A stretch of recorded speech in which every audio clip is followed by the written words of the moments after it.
Hello everyone. पैनी stocks से हम क्या पैसा कमा सकते हैं? काफ़ी लोग होते हैं जिनको एडिक्शन नहीं होता है कि वो पैनी स्टॉक्स में ही काम करना पसंद करते हैं। और पैनी स्टॉक का मेरा मतलब है स्टॉक्स ट्रेडिंग बिलो 10 रुपीज़, जिसमें कि इवन 10 पैसा, 20 पैसा, 30 पैसा में भी स्टॉक्स होते हैं, जिसमें लोगों को लगता है कि अगर हम 10,000 शेयर ले लेते हैं, 20,000 शेयर ले लेते हैं तो हमारी कैपिटल बहुत मल्टीप्लाई हो जाएगी। लेकिन अगर आप देखेंगे तो ऐसा नहीं है कि पेनी स्टॉक्स बढ़ते नहीं हैं या बढ़ नहीं सकते। कुछ स्टॉक्स ऐसे होते हैं जो कि बहुत अच्छे ग्रो भी कर जाते हैं, लेकिन मैक्सिमम टाइम पर वो आपकी कैपिटल उसमें ख़त्म हो जाती है। तो क्या आप ऐसा रूल एक कोई फॉलो कर सकते हैं जिसमें आप अपना आप अपना पेनी स्टॉक्स में इन्वेस्ट करते भी रहें और पैसा भी बना लें? तो उसके लिए मैं आपको एक दो पॉइंट्स रिकमेंड करूंगा। सबसे पहला मैं आपको पॉइंट ये बोलूँगा कि आप पेनी स्टॉक्स में भी जब भी इन्वेस्ट करें तो आपकी जो नंबर ऑफ़ स्टॉक्स की लिस्ट है वो एटलीस्ट 20 स्टॉक्स हो। ठीक है?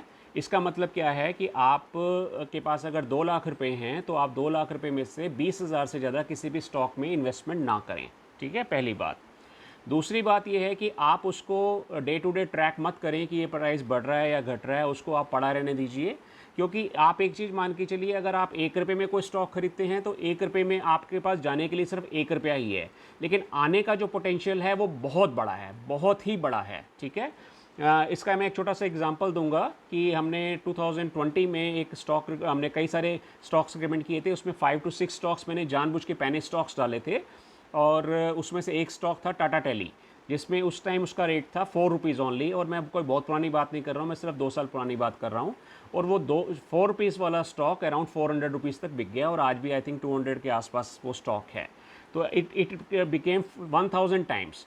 तो इसका कहने का मतलब ये है कि आप पैनी स्टॉक्स में इन्वेस्ट कर सकते हैं, लेकिन उसके आप रूल्स को फॉलो कीजिए। मैं रूल्स को दोबारा रिपीट करता हूँ। सबसे पहला रूल ये है कि आपका जो टोटल कैपिटल है, इसके लिए वही कैपिटल आप लगाइए जिसको कि आप लूज़ करने को तैयार हैं। अगर आप मेंटली तैयार नहीं है देन स्टे अवे फ्रॉम पैनी stocks, okay, because it is like buying A lottery ticket.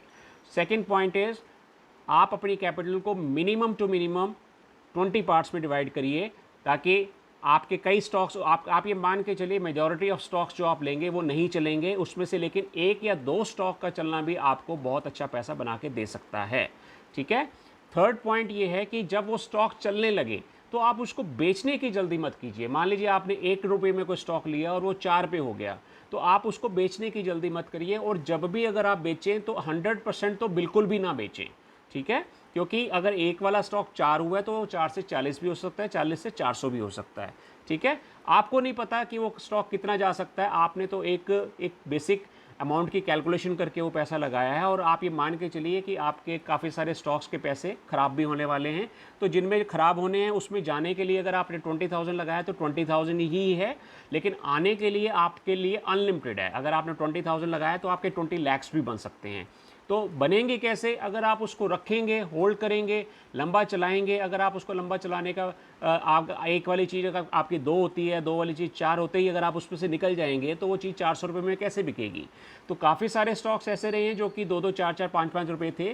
To be precise 1999 में आई थिंक टाइटन स्टॉक, जो कि राकेश झुंझुनवाला सर का बहुत ही फेवरेट स्टॉक है और जिसमें उन्होंने बहुत अच्छा पैसा कमाया है, मोर देन 10,000 करोड़ रुपीज़। वो स्टॉक भी उस वक्त 4 पे ही होता था, जो आज की डेट में 2000 से ऊपर है। And at that time he bought 4 crore shares as per my information.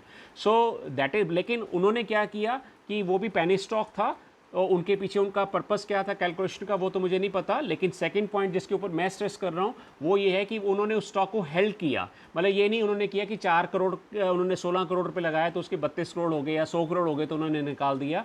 उन्होंने आज भी होल्ड किया है और उन्होंने उसको आज भी उस, मतलब उनकी जो मेजर वेल्थ बनी है वो टाइटन स्टॉक से बनी है। मैं इसके मतलब में बिल्कुल भी ये नहीं कहना चाहता कि आपको पेनी स्टॉक्स में इन्वेस्ट करना चाहिए। मैं सिर्फ उन लोगों के लिए बात ये कह रहा हूँ जो पेनी स्टॉक्स में ही काम करना चाहते हैं, उनको किन चीज़ों को ध्यान में रखना चाहिए। अगर वो इन चीज़ों को ध्यान में रखेंगे तो may be one of their stocks may be one day will be A Titan stock. Thank you.